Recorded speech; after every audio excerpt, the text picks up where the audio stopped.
বাংলাদেশ কৃষি বিশ্ববিদ্যালয় বাকৃবির বিভিন্ন বর্ষের ছাত্রীদের কুরুচিপূর্ণ মেসেজ পাঠিয়ে উত্ত্যক্ত করার অভিযোগ উঠেছে বিশ্ববিদ্যালয়ের শারীরিক শিক্ষা বিভাগের ডেপুটি ডিরেক্টর মোহাম্মদ শাহ ফাসিউল্লাহ অপুর বিরুদ্ধে।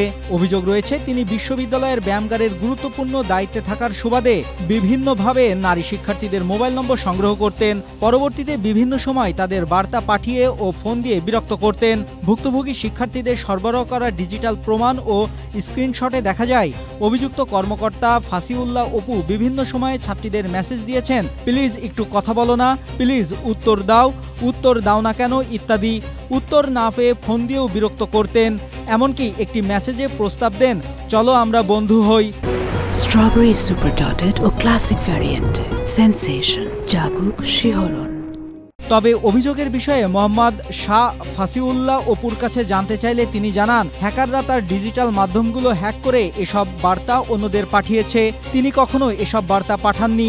এদিকে আইডি হ্যাক হওয়া নিয়ে থানায় সাধারণ ডায়েরি করা হয়েছে কিনা জানতে চাইলে তিনি কোনো উত্তর দেননি।